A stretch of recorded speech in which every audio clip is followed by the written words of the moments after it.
जो ज्ञानवापी का मुद्दा है अब उसको भी राजनीतिक मुद्दा बना दिया गया है और वोट के लिए जो है ये भारतीय जनता पार्टी कर रही है और उसमें विश्व हिंदू परिषद, आरएसएस, बजरंग दल, ये तमाम हिंदू संगठन उसमें शामिल हैं। ज्ञानवापी जो मस्जिद है वो आज से 600 बरस पहले की मस्जिद है। मैं कहूँ मक्का, तुम कहो काशी, मैं कहूँ ज्ञानवापी, तुम कहो विश्वनाथ। यहाँ सिर्फ मैं और तुम की लड़ाई है, क्योंकि भगवान इंसानियत एक बनाई है। राम मंदिर के बाद अब ज्ञानवापी का मुद्दा जो है गरमा गया है। पूरे देश में मुद्दा जो है ये गरमाया हुआ है और इसी सब मुद्दों पर बात करने के लिए हमारे साथ अभी जुड़े हैं सपा के वरिष्ठ नेता अतहर जमाल लारी जी। उनसे हम बात करेंगे, इस मुद्दे पर जानने की कोशिश करेंगे कि आखिर उनकी क्या राय है। बहुत बहुत स्वागत है सर आपका। आपके चैनल का भी स्वागत है और आपके दर्शकों का भी स्वागत है। ज्ञानवापी का मुद्दा भी गरमाया हुआ है।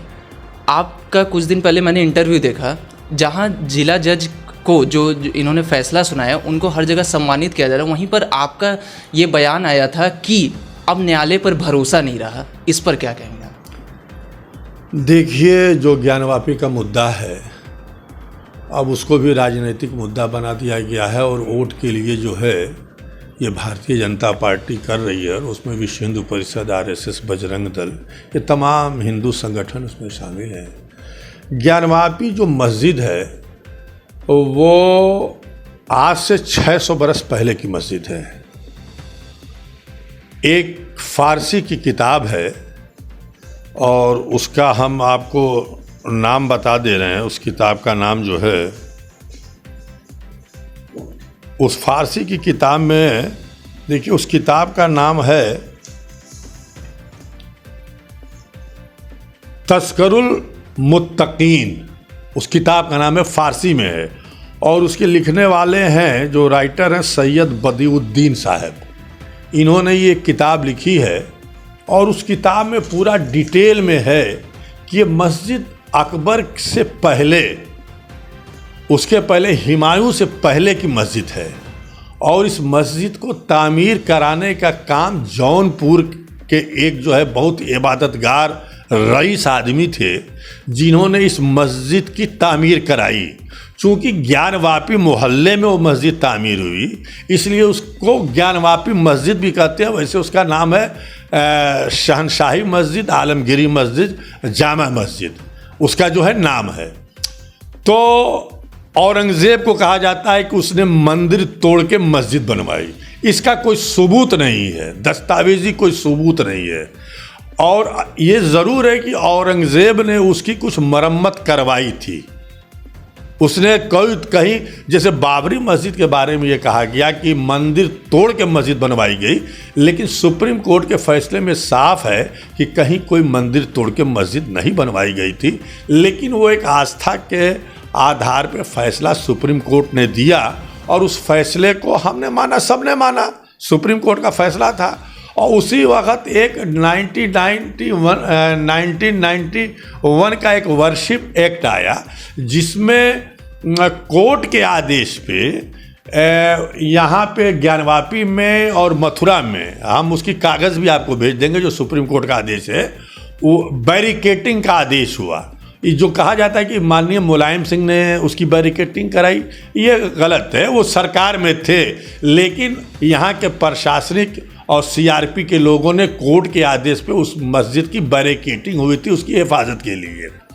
और जो ये कहा जाता है कि 1993 से वहाँ पे पूजा बंद हो गई तहखाने के अंदर, ये गलत है। हम लोग देखिए बचपन से देखे हैं, हम तो अक्सर उसमें हम लोग नमाज पढ़े हैं, कहीं कोई उसमें पूजा नहीं होती थी। यहाँ के जो इंसाफ पसंद हमारे हिंदू भाई भी हैं वो भी बता देंगे, कुछ पत्रकारों ने बताया भी है कि हम लोगों ने तो कभी देखा नहीं। पर एएसआई रिपोर्ट तो कुछ और ही बयां कर रहा है। उन्होंने कहा है कि वो पहले से ही वहाँ पे पूजा होती थी और साक्ष्य भी मिले हैं। कोई साक्ष्य नहीं है, कोई दस्तावेजी सबूत नहीं है एएसआई के पास। वो टूटी उठी कुछ मूर्तियाँ वो दिखा रहे हैं। तो देखिए, मस्जिद के नीचे 2 दुकानें थीं उसके आगे जो है 3 दुकानें थी, जिसमें जो है किराएदार जो थे वो मूर्तियों का काम करते थे, मूर्ति बेचते थे, मूर्ति बनाते थे। और जो मस्जिद के नीचे जो दुकानें थीं वो उसमें जो है एक चूड़ी बेचने वाली महिला थी और एक यादव जी थे जो कोयले का काम करते थे, बाद में चाय की दुकान करने लगे। वो दुकान भी जो है मस्जिद इंतजामिया कमेटी के सामने है। और जिस तहखाने की बात की जा रही है वो तो उसी तरह से खुला पड़ा हुआ था, वो टूटा हुआ था, कोई दरवाज़ा नहीं था। इंतजामिया कमेटी ने बाद में उसमें दरवाज़ा लगाया, जो भी टूट गया वो उसी तरह से पड़ा हुआ था। और व्यास जी का परिवार जो है उसमें जो है बांस बल्ली रखता था, उसमें कहीं पूजा करने की किसी के पास दस्तावेजी सबूत नहीं है। उसमें बांस बल्ली रखा जाता था और साल में दिवाली के 4 दिन बाद और 1 दिन और उसमें से जो बांस बल्ली व्यास जी के परिवार का भी कोई नहीं जाता था, बल्कि मजदूर जाता था, बांस बल्ली निकालता था और आगे की जो जगह है वहाँ पे तंबू कनात लगते थे और 9 दिन का 9वां पाठ होता था, 9 दिन का पाठ होता था रामायण का। उसमें कभी पूजा नहीं हुई। ये कोई हम लोग देख रहे हैं, कभी हम लोगों ने पूजा होते हुए नहीं देखा। और जो यहाँ के हमने पसंद और ईमानदार हमारे हिंदू भाई हैं वो भी उसको बताएंगे। देखिए वहाँ पे जो है एक बात आपको बता दें कि वहाँ पे श्रृंगार गौरी जी जो हैं मस्जिद की पश्चिमी दीवार से 25 फीट की दूरी पे हैं, जो बैरिकेटिंग नहीं हुई थी श्रृंगार गौरी की। और वहाँ पे जो है महीने में चैत महीने में जो है वहाँ पे नवरात्रि के चौथे दिन जो है वहाँ पे जो है व्यास जी द्वारा पूजा की जाती थी। और आज भी उनके परिवार द्वारा जी द्वारा है वहाँ पे जो है श्रृंगार गौरी, जो कि बैरिकेटिंग वगैरह नहीं है, वहाँ पे पूजा होती थी। तो जब व्यास जी के परिवार द्वारा पूजा होती थी तो फिर एएसआई और सरकार और केस क्यों आया बीच में? देखिए तो वो श्रृंगार गौरी पे होती थी, चैत माह में जो होती थी जो है। लेकिन ये जो कहा गया कि तोड़ के मस्जिद बनाई गई, तो वो तो बाबरी मस्जिद के बारे में भी कहा गया और एएसआई ने उसमें भी रिपोर्ट दिया था कि मस्जिद तोड़ के मंदिर तोड़ के मस्जिद बनी है। वो कोर्ट ने उसको खारिज किया, कहा कि गलत है। और एएसआई जो रिपोर्ट दिखा रही है और ये कह रही है कि मूर्तियां मिली खंडित कुछ। देखिए वहाँ पे एक डंपिंग ग्राउंड है, जितनी मूर्ति जो भी शिवलिंग है वो जो भी टूटे थे उसी ग्राउंड में ला के फेंके जाते थे। वहाँ पे बहुत मलबा था, जो कुछ मलबे जो मस्जिद के अंदर के भी साफ हुए तो उसमें 2 मज़ारें एकदम साफ दिख रही हैं और बहुत पुरानी मज़ारें हैं। तो ये जो बाद में जो है उसको डंपिंग ग्राउंड बना दिया गया और वहाँ पे टूटी फूटी वो ग्राउंड में तो कुछ भी मिल सकता है। और मूर्तियों की दुकानें भी थी 2-2, तो वहाँ पे वो मूर्ति बेचते थे लोग, जो टूट जाती थी वो फेंक देते थे। तो वो सब चीज़ें मिली हुई हैं। लेकिन भाई एएसआई भी तो सरकार के नियंत्रण में है। आज जितनी संवैधानिक संस्थाएं हैं सारी सरकार के नियंत्रण में। सरकार जो कहती है वही रिपोर्ट आ रहा है, वही बताया जा रहा है। और ये कहना कि मंदिर तोड़ के मस्जिद बनाई गई, इसका कोई किसी के पास सबूत नहीं है। एएसआई भले कुछ कहे, कुछ भी कह सकती है एएसआई, वो ठीक उसी तरीके से जिस तरीके से बाबरी मस्जिद के बारे में। मतलब आपका कहना है कि एएसआई का रिपोर्ट जो है वो सरकार द्वारा बनावटी रिपोर्ट वो है। सरकार के दबाव में सब रिपोर्ट है। और बहुत से तो आयतें लिखी हुई शिलापट मिले हुए हैं, पुराने ज़माने के अरबी में फारसी में शिलापट भी मिले हुए हैं। और कुछ दिन पहले वहाँ पे स्वास्तिक और ओम का जो पिलर पे दिख रहे थे उस पे आप क्या कहें? वो देखिए मस्जिद के बाहर जो दीवारें हैं, जो स्वास्तिक जो आप देख रहे हैं वो हिंदू धर्म का स्वास्तिक नहीं है। आप जो त्रिशूल दिखा रहे हैं वो हिंदू धर्म का त्रिशूल वैसा नहीं। किस धर्म का वो है? वो देखिए वो तो दीवारों पे खरोच के बनाया गया है। वो खरोच के, वो तो देखिए 1993 के पहले तो पूरा खुला हुआ था ना, जिसको जाना जो आता था जाता था, जो करना होता था करता था। वो तो किसी के अंडर में था नहीं, वो सब खुला हुआ था। वो बेसमेंट जो अंडरग्राउंड है वो भी खुला हुआ था। और उसमें अगर मूर्ति होती तो उस मूर्ति की पूजा होती ना भाई मेरे। अभय जी आप भी देखे होंगे, उस वहाँ पे नई मूर्ति रातों रात ला के रखी गई और आज जज साहब का सम्मान हो रहा है। बाबरी मस्जिद के बारे में जिन लोगों ने फैसला दिया वो गवर्नर बन गए, राज्यसभा बन गए, ये भी गवर्नर राज्यसभा बन जाएंगे, टिकट मिल जाएगी, इनको भी इनामात मिलेंगे। तो ये अपने को लोग सबसे बड़ा हिंदुत्ववादी और हृदय सम्राट हिंदू कहलाने के लिए ये तमाम हो रहे हैं। अब हम लोगों का जो है भाई, और ख़ास तौर से मुस्लिमों का जो है, अब विश्वास कोर्ट से उठता जा रहा है। कोर्ट भी इसमें सक्रिय नहीं है। अगर कोर्ट सक्रिय होती तो हम सुप्रीम कोर्ट में कमेटी गई तो सुप्रीम कोर्ट तत्काल सुनवाई करता, लेकिन सुनवाई नहीं हुई, उन्होंने हाई कोर्ट को भेज दिया और हाई कोर्ट में भी एक हफ्ते के बाद सुनवाई हुई, फिर डेट पड़ गया, हो सकता है कल सुनवाई हो। लेकिन सुप्रीम कोर्ट कितने मुकदमे रातों रात सुनवाई करता है, न तुरंत उसको जो है अपने पास ले लेता है। लेकिन इस मामले में भी हमारी सुनवाई नहीं हुई, जिससे हमारा विश्वास जो है कोर्ट से उठता जा रहा है। अब तो वही एक कहावत जो कहा जाता है कि जिसकी लाठी उसकी भैंस, आपकी हुकूमत है, आपकी सरकार है, आप जो चाहो फैसला कर दो। मतलब आप देश के सबसे बड़े उच्चतम न्यायालय पर ये लांछन लगा रहे हैं कि वो बिकी हुई है सरकार से। नहीं, हम लांछन सुप्रीम कोर्ट पे नहीं लगा रहे हैं कि जैसा आपने कहा ना कि हर केस को सुप्रीम कोर्ट रातों रात ले लेती है, पर हम लोग को न्याय नहीं मिल रहा है। नहीं, इस केस को भी लेना चाहिए था, लेकिन सुप्रीम कोर्ट ने नहीं लिया। जो फव्वारे की बात है वो फव्वारा था। इंतजामिया कमेटी बार बार कह रही है कि हमें आधे घंटे का समय दिया जाए तो हम उसको चालू करके फव्वारे को दिखा देंगे। और कुछ लोग कहते हैं कि वो शिवलिंग कटा नहीं होता, शिवलिंग में छेद नहीं होती और ऊपर से कोई छेद नहीं कर सकता, ये जो कहा जाता है।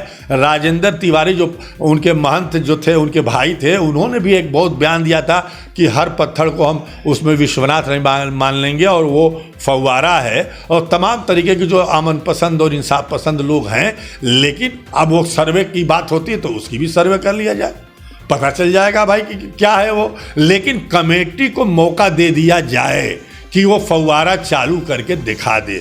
बहरहाल कोर्ट में फैसला है, कोर्ट कुछ भी फैसला दे भाई। देखिए, ये जो फैसला हुआ है इसमें कोई दस्तावेजी सबूत नहीं है। मतलब एएसआई रिपोर्ट को आप सबूत नहीं मान रहे, वो फर्जी है। कोर्ट ने फैसला दिया है, कोर्ट फैसला एएसआई रिपोर्ट पर दिया। एएसआई रिपोर्ट का क्या है? एएसआई रिपोर्ट ने फैसला दिया कि मंदिर में मूर्ति थी या तहखाने में मूर्ति थी। एएसआई रिपोर्ट में ये साफ दर्शाया गया है कि पहले यहाँ पर मंदिर होने का सबूत साक्ष्य मिल रहा है, जिसके बाद मस्जिद मंदिर तोड़कर बना है। ये एकदम गलत बात है। कोई साक्ष्य नहीं है एएसआई के पास कि जो है मंदिर तोड़ के मस्जिद बनाई गई है। ये उनके पास वो तहखाने की जो बात कर रहे हैं लोग, उसमें कभी व्यास जी जाते भी नहीं थे, ना उसमें कोई पूजा होती थी, ना उसमें कोई मूर्ति थी। अगर मूर्ति होती तो नई मूर्ति रखने की जरूरत क्या पड़ती। और कोर्ट ने तो आनन फानन में फैसला दे दिया। वो रिटायर होने वाले थे, उन्होंने फैसला दे दिया।